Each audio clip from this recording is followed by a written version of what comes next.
बारिश हो रही थी। घड़ी में रात के 2 बज रहे थे। हरिया अपनी बाइक पर सुनसान सड़क से गुजर रहा था। चारों ओर सन्नाटा था। बस बारिश की आवाज और हवा की सरसराहट सुनाई दे रही थी। अचानक उसकी बाइक के सामने एक साया दिखाई दिया। हरिया ने अचानक ब्रेक मारी। दिल जोर जोर से धड़कने लगा। वो सोच ही रहा था कि यह कौन है। तभी वह साया हवा में उठने लगा। हरिया ने डर के मारे एक्सीलरेटर घुमा दिया और तेजी से भागा। लेकिन अगले मोड़ पर सामने एक पुराना कब्रिस्तान था। हरिया ने ब्रेक लगाया, लेकिन बाइक रुकने का नाम ही नहीं ले रही थी। कब्र फटी और उसमें से एक हड्डियों का ढांचा बाहर निकला। वो हरिया की ओर तेजी से बढ़ने लगा। हरिया बाइक से गिर पड़ा। वह चीखना चाहता था, मगर गला सूख गया था। तभी उसके पीछे ठंडी हवा चली और किसी ने उसके कंधे पर हाथ रखा। डर से कांपते हुए उसने पीछे देखा। एक चुड़ैल खड़ी थी। नहीं पाएगा। हरिया का शरीर सुन पड़ गया। अचानक चुड़ैल ने तेज आवाज में हंसते हुए अपना मुंह खोला और उसमें से खून टपकने लगा। हरिया ने खुद को बचाने के लिए बाइक की तरफ भागा। तब तक चुड़ैल धुएं में बदल गई, मगर उसकी आवाज अभी भी गूंज रही थी। तू बच नहीं सकता, मैं फिर आऊंगी। हरिया बेहोश हो गया। सुबह जब उसकी आंख खुली तो वो कब्रिस्तान में अकेला था। बाइक पास ही गिरी हुई थी, मगर सड़क पर खून के धब्बे थे। क्या यह सपना था या हकीकत? हरिया कांपते हुए उठा। उसे समझ नहीं आ रहा था कि वो जिंदा कैसे बचा। कब्रिस्तान में अकेला था। बाइक पास ही गिरी हुई थी, मगर सड़क पर खून के धब्बे थे। क्या यह सपना था या हकीकत? हरिया कांपते हुए उठा। उसे समझ नहीं आ रहा था कि वो जिंदा कैसे बचा। कौन मार देगा? जिसे तूने कल रात देखा, वो चुड़ैल एक साधारण आत्मा नहीं थी। वो इस गांव की बदला लेने वाली चुड़ैल है। दादी, लगता है आप उस चुड़ैल के बारे में बहुत कुछ जानते हो। वह चुड़ैल कल रात मुझे क्यों मारना चाहती थी? उस चुड़ैल के बारे में मुझे बताओ। आज से 50 साल पहले इस गांव में एक लड़की थी, वंदना। वो बहुत खूबसूरत थी, लेकिन गांव के कुछ दरिंदों ने उसे जंगल में जिंदा जला दिया। उसकी आत्मा तब से बदला लेने के लिए भटक रही है। जो भी रात के 2 बजे इस सड़क से गुजरता है, वो जिंदा नहीं बचता। तो जिंदा हूँ। तू अब भी जिंदा है, मगर वो तुझे छोड़ेगी नहीं। वो तुझे चुन चुकी है। हरिया किसी तरह डर के मारे बाइक स्टार्ट करता है और पूरी स्पीड में अपने घर की तरफ भागता है। घर पहुंचते ही वो अंदर घुसता है और दरवाजा बंद कर लेता है।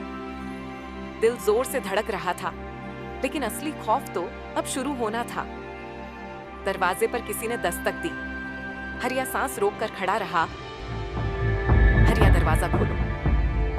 रात के 3 बजे इस वक्त कौन हो सकता है? ये आवाज तो मेरी माँ की लगती है, मगर माँ तो गांव गई थी।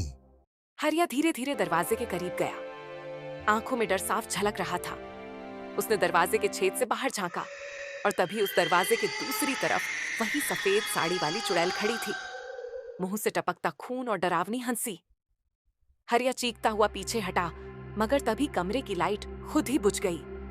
पूरे घर में अंधेरा छा गया। उसने महसूस किया कि कोई उसके पीछे खड़ा है।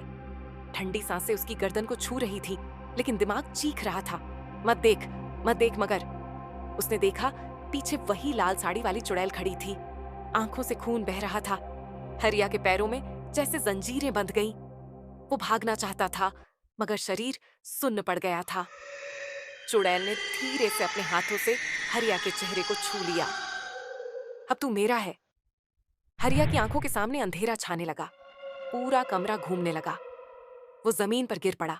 जब हरिया की आंख खुली तो वो अपने बिस्तर पर था। कमरा वैसा ही था। सब कुछ सामान्य लग रहा था। उसका सिर फटा जा रहा था। वो बिस्तर से उठा और आईने में अपना चेहरा देखा। चेहरे पर पसीना था, मगर फिर भी सब कुछ ठीक लग रहा था। तभी उसके फोन की घंटी बजी। स्क्रीन पर कोई नंबर नहीं दिख रहा था। हरिया ने कांपते हुए फोन उठाया। तू बच नहीं सकता, मैं आ रही हूं। हरिया के हाथ से फोन गिर गया। अब उसके पास सिर्फ 2 रास्ते थे, या तो वो इस डर से भागे या सामना करे। उसके पड़ोस वाले गांव में एक बाबा थे। तंत्र मंत्र की विद्या जानते थे।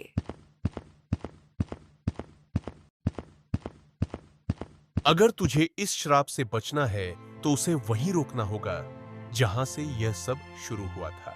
बाबा ने मंत्र पढ़कर ओम ही क्रीम स्वाहा उसको एक शक्तिशाली त्रिशूल दिया। हरिया ने गहरी सांस ली। अब वो भागने वाला नहीं था।